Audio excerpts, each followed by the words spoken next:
આ શુભ અને મંગળકારી પ્રસંગ એટલે કે પવિત્ર માસ પુરુષોત્તમ માસની બીજ જેઠ અધિક જેઠ આજ પાટના આ બીજમાં આપ સૌ વધારે છો એ બદલ આપને ખૂબ ખૂબ હું નમસ્કાર કરું છું. તમામ સંતો ભાઈ ભક્તો માતાઓ બહેનોને આપના પવિત્ર શ્રી ચરણોમાં હું વંદન કરું છું. બીજું ખાસ એ વાત કરવી છે કે ઘણા સમયથી આપણે રાહ જોઈ રહ્યા હતા. હમણાં પાઠમાં હોળી આપણે પાઠના મંત્રોમાં વાત કરી કે આપણે સૌરા મંડપમાં ભેળા થવા, આપણે સૌરા મંડપમાં ભેળા થવા એવી જુગથી ચાલતી આવેલું આ એક વાત છે. એવો જ આપણે અહીંયા સૌર મંડપ થવા જઈ રહ્યું છે અને એ સૌર મંડપ તારીખ 15, 16 અને 17 છઠ્ઠા મહિનાની એટલે કે આરતી બીજના દિવસે આપણે અહીંયા બારફાનો પાઠ હશે, નીચે ડાલીબાઈનો પાઠ હશે. આ જે સૌરા મંડપનો જે મહિમા છે, જે રીતિ રિવાજ છે એ પ્રમાણે આપણે પાઠ તો મંડપ તો નીચે થવાનો છે, કારણ કે એટલી વસ્તી આપણે જો ઉપર અપાય નહીં.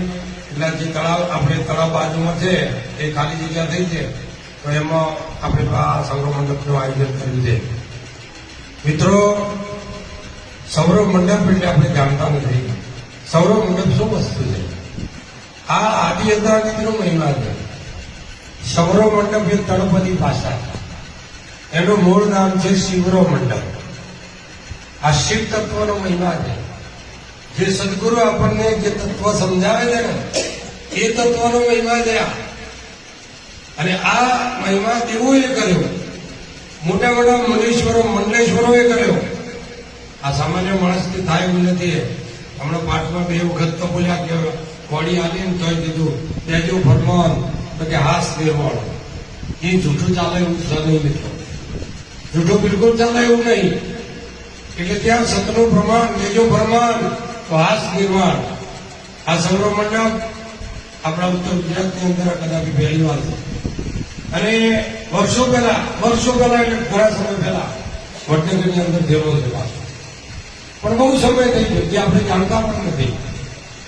આ મંડપના રસમો એ છે કે 15 તારીખે આમ મંડપ આવશે 12મી તારીખે, એટલે 12 તારીખના દિવસે જીતપુર 4 રસ્તાથી આપણે મંડપને વાજતે ગાજતે સામૈયું કરી અને આપણે આશ્રમ સુધી એને લાવવો પડશે. એટલે જે આપણા આજુબાજુના સંતો ભક્તો મહંતો માતાઓ બહેનો જે હોય જે અહીંયા રોજ આવે છે, જો આપણે ભગવાનને માને છે અને ભગવાનના મહિમાને પણ માને, તો આ મહિમાને માણવા માટે, જાણવા માટે, આનંદ લેવા માટે અને છેલ્લી ઘડીએ તમારા કલ્યાણ માટે આપણે સૌરા મંડપનું સામૈયું 12 તારીખના રોજ સવારે 10 વાગ્યા 9 વાગ્યા આસપાસ, કારણ કે આ સૌર મંડપ પોરબંદરથી આવશે. લોગો રસ્તો છે. કદાપી 12 તારીખે વહેલો આવી જાય તો હું થોડો ઘણો કલાક 2 કલાક આરફેર પણ કરવો પડે. અને આગલા દિવસે 11મી તારીખ સોજે આવી જાય તો સોજે મંડપ અહીંયા નહીં આવે. રસ્તામાં ભજડિયું ગામ છે અને ભજડિયા ગામની અંદર મંડપ રાત રહેશે. ભજડિયા ગામની અંદર મંડપ રાત રહેશે. ત્યાંથી સમયું કરી અને સવારના પોરમાં અહીંયા આપણે જીતપુરમાં જે ધર્મની દોરીનું હામૈયું કર્યું હતું, એટલાથી આપણે એને વાસ્તે ગાસ્તે સન્માન કરી, આવનાર માણસોને સન્માન કરી અને આપણે આટલા સુધી લાવવાના હતા. ત્યાં ડાલેભાઈનો પાઠ કરવા માટે પોરબંદરની બાજુમાં ગામ છે અને જો મેઘવાળ સમાજમાંથી એક ડાલીભાઈ છે, બહુ પવિત્રભાઈ છે, જેના હાથમાં ધર્મની દોરી રહેશે. અને મેઘવાળ સમાજનું મંડળ અહીંયા આવશે, ડાલીભાઈનો પાઠ કરશે. પણ પાઠમાં કદાચ તમને જવાબ મળે કે ના એ મળે, એનું કારણ છે કે ત્યાં તમારી ઓળખાણ આપવી પડે. એટલે ઓળખાણમાં એ નહીં હું ઠાકોર છું, ફલોણા ગામનો છું, મારું નામ છે આ, એ ઓળખાણ નહીં. એ સીધો આટલોપો કરશે. કોટવાળ આટલોપો કરશે અને આટલોપો કરતા ત્યાં તમારો ગુપ્ત એક મહિમા ચાલે છે. ત્યાં એકબીજા શરીરના અંગો પકડવા પડે છે અને એ ઓળખાણ જો તમારી પાકી હોય તો તમને ગદગંગામાં બેહવા મળશે. બાકી ઓળખાણ નહીં આપી શકો તો ગદગંગામાં બેસવા મળશે નહીં. કાલીબીના પાઠ 12 પરો પાઠ એ અહીંયા ઉપર થશે. તે આપણો વડનગરનું મંડળ પણ ગોઠવાયેલો છે, ત્યાંના સાધુ સંતો પણ આવવાના છે. અને 12 પરો પાઠ 15 તારીખ સુધી 9 વાગ્યાથી શરૂ થશે અને 16 તારીખે સવારના વહેલા 5 વાગે એને 36 કલાક પૂરા થાય એ વખતે પાઠ પૂરો થશે. 36 કલાકનો એ પાઠ છે. આ સૌરા મંડપનો એક જોરદાર રસમ છે. તો આપણે એની અંદર આપણે ઘણા સમયથી પાઠમાં ગયા છીએ, ઘણા સમયથી ભજન સત્સંગ કીર્તન કરતા આવ્યા છીએ, પણ આ મહિમા કેવો મહિમા છે કે જે મહિમાની અંદર લાભ લેવા જેવો છે, લાભ લેવા જેવો.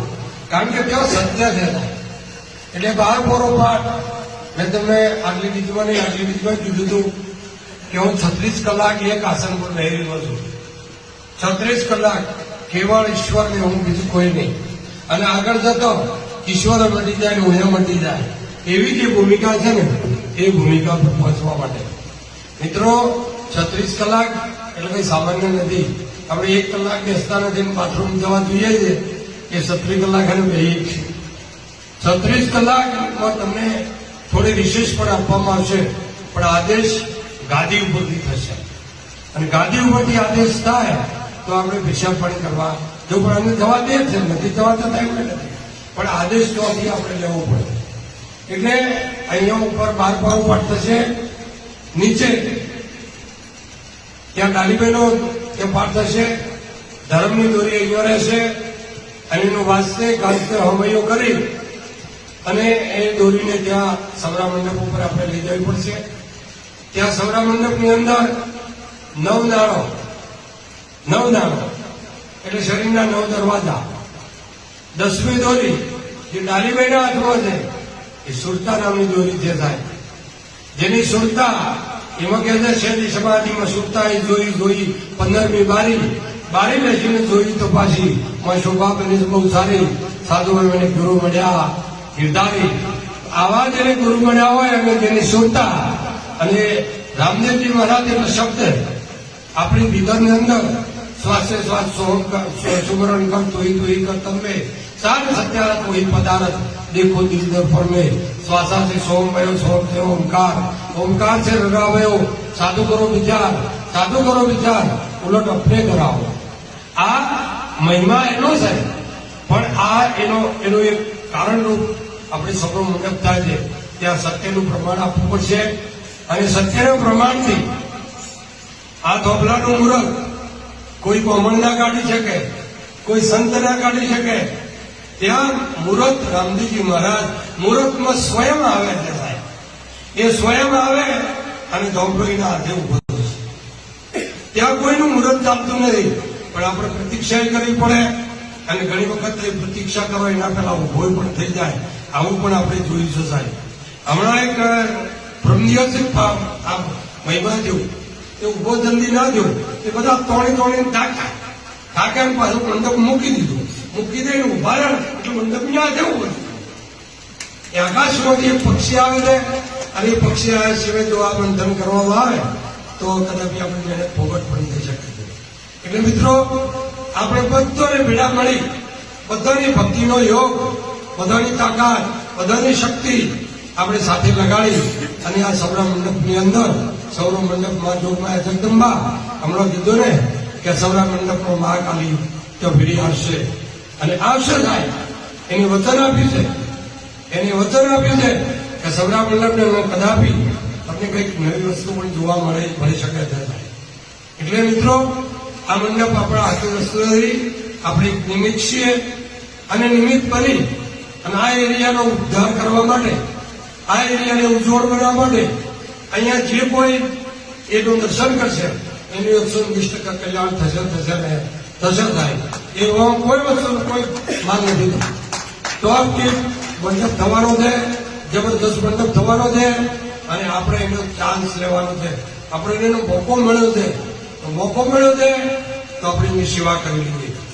મિત્રો આ આપણે જ્યાં જ્યાં સમયો કરવાના છે, આ પાઠ કરવાના છે, જો આપણે 2 દિવસ હાજરી આપવાની છે. ઘણા સમયથી આપણે પેલા જેઠીરામ બાપુ કીધું છે ને, ઘણા જન્મથી ગોતો ખાતો આવ્યો છે જીવ દુખિયારો. આ ઘણા જન્મોથી આપણે ગોતો ખાતા ખાતા ખાતા ખાતા આટલા આવ્યા છીએ. તો હવે આ મોક્ષનો દ્વાર તરફ આપણે જઈ રહ્યા છીએ અને મળી રહ્યો છે. તો આપણે એને યથાર્થ લઈ લઈએ. હમણાં એક ભજનમાં ગાય બગના છે યથાર્થ વચનની શાન જેને જાણી એને કરવું હોય એમ થાય. એ કદી કોઈના બીજા પર ભરોસો કરતો નથી, એને કરવું હોય એમ થાય. પણ યથાર્થ વચન એટલે શું? યથાર્થ વચન કેવું કોને?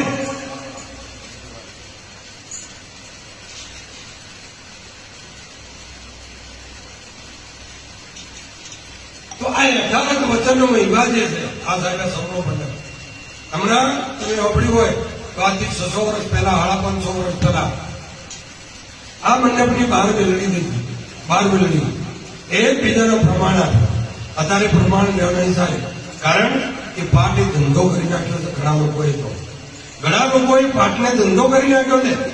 60,000, 70,000, 80,000 મન ભાવે એવા પાટલા 100 કરી 33 કરોડ જ્યોતિનો, કોઈ 108 જ્યોતિનો, કોઈ 51 જ્યોતિનો.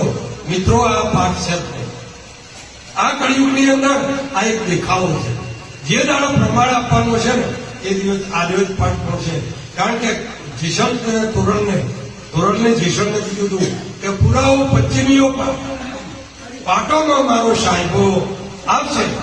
અને અભાગ્યનું કીધું છે સાહેબો આવશે અને જીસણ ઊંઘી ગઈ. એટલે જીસણમાં આપણે આવ્યા, સાહેબો આવે અને આપણે જુઓ ખાતા તો મેળાવે નહીં થાય. આ પુરાવો પશ્ચિમીઓ પાઠ પાઠ 4 છે. 5મો પાઠ સત્ય, પહેલો પાઠ છે દસો અને શક્તિનો પાઠ. મિત્રો, પેલા મેં આગળ વર્ણન કરેલું છે.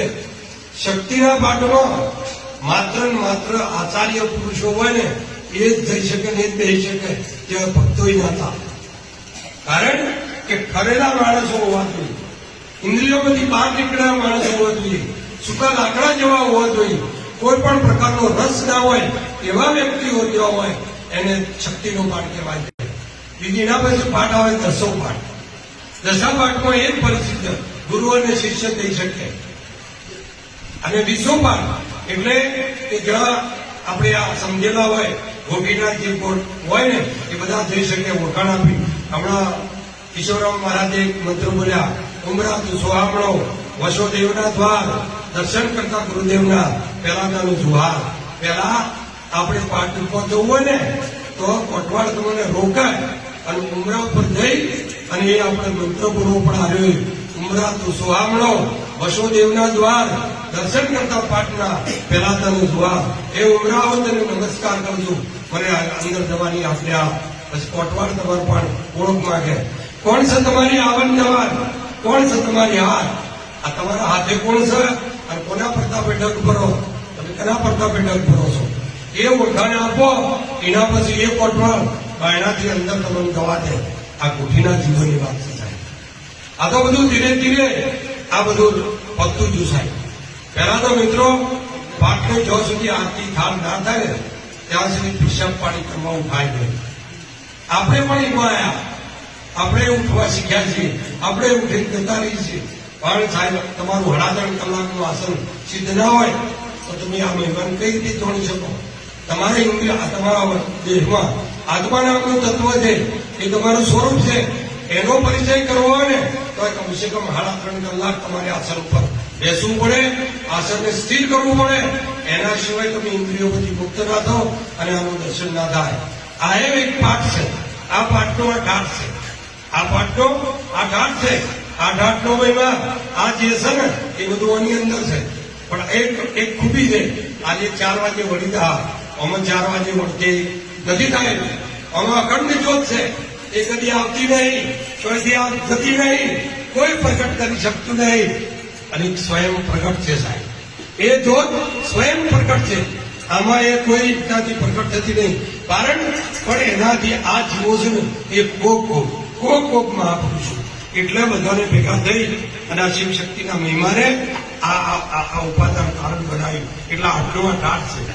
આમાં કોઈ ના પહોંચી શકે, તારું દર્શન કરીને પણ એ જીવનું કલ્યાણ થઈ શકે છે મિત્રો. એટલે આના નિયમોનું સખતમાં સખત પાલન કરવું જોઈએ.